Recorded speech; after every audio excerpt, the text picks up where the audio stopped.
Like most people, I didn't have a really good grip on what Quantum Break really was. The E3 trailers were cinematic and frankly awesome, but not very descriptive on how all that crazy time travel business would translate into gameplay. Recently, I went hands-on with the game and got to see for myself what Remedy's Quantum Break was all about. All the items I'll talk about happen within the first hour or so of the start of the game, so spoilers should be minimal.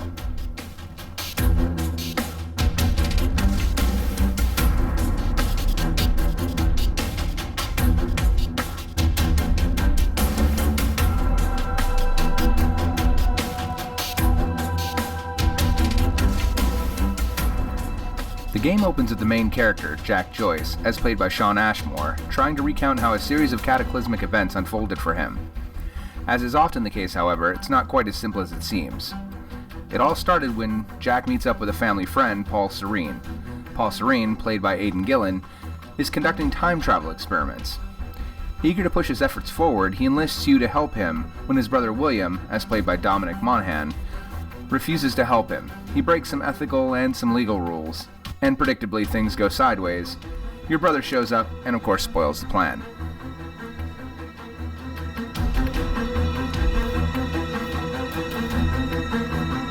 As things go awry, Jack and Paul are both exposed to this black hole experiment, granting them both power over time itself. This manifests in a very unique way in gameplay. Jack gains a whole host of special abilities that directly affect how he tackles both combat and puzzle solving.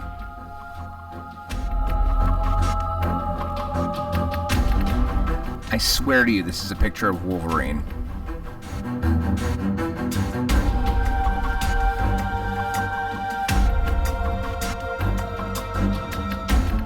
Time vision grants the power to identify objects of interest, be they friend, foe, or the exploding type.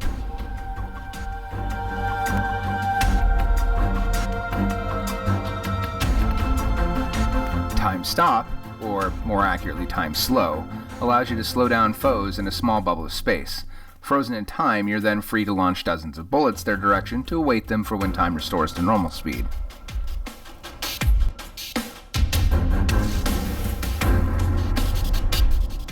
Time dodge grants the ability to warp from your current position to somewhere 6 or so linear feet in a straight line, leaving a wake of destruction as you can see here.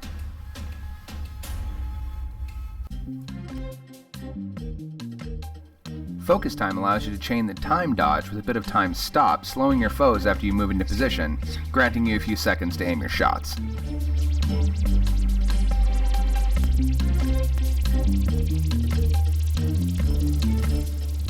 Time shield creates a bubble that deflects bullets for a short time, but it can also be used to knock back enemies.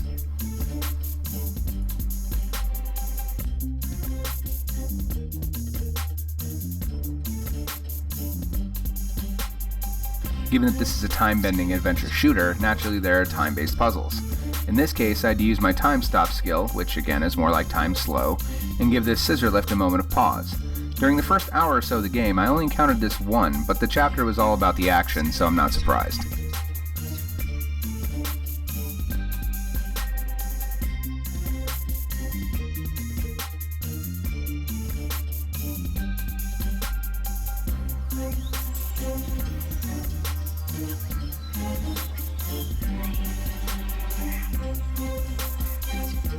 While we've seen time-based gameplay before, Remedy has done something special here. Jack wasn't the only person affected by the power of this time disruption. Paul gained an entirely different set of arguably more powerful skills. Sure, he has many of the same skills as Jack, but he also has the ability to see into the future. Or more accurately, he has the ability to see to the end of his decisions. These are called junction points.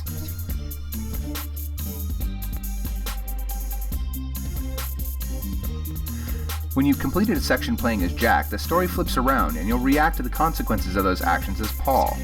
His ability to see into the future grants him power over this decision. In the first chapter, Paul has to answer for the destruction and mayhem that he and his goons have caused, and you can handle it in one of two ways. The first path is the hardline option. This unleashes force against the witnesses, silencing them, but opens up Paul's company, Monarch, to the full weight of the public's fury. The second path has Monarch mounting a broad PR campaign, discrediting Jack by coercing the witnesses. It leaves those witnesses alive, and Jack could learn Monarch's secrets through them, but it keeps Paul's company out of the public eye.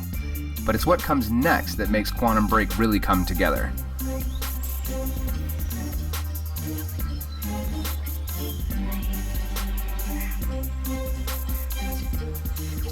Items you pick up and interact with, and decisions you make will influence the live-action show that accompanies Quantum Break. There are 12.5 junctions, creating quite a few permutations. Each of these live-action sequences are about 22 minutes long, depending on what decisions you've made, and give some real weight to the game. It could have been easy to dismiss Quantum Break as another time-manipulating, cover-based shooter, but I think that would be a mistake. There's a lot more going on here, and the story I've seen thus far was very compelling. With cross-save compatibility and a free copy on PC if you pre-order on Xbox One, it's clear that this is one of the cornerstones of Microsoft's new strategy towards Windows 10 and their Xbox platform. I came away excited to see where this story would go, and excited to see all the time-twisting possibilities. We won't have to wait long. Quantum Break hits Xbox One and Windows 10 on April 5th, 2016.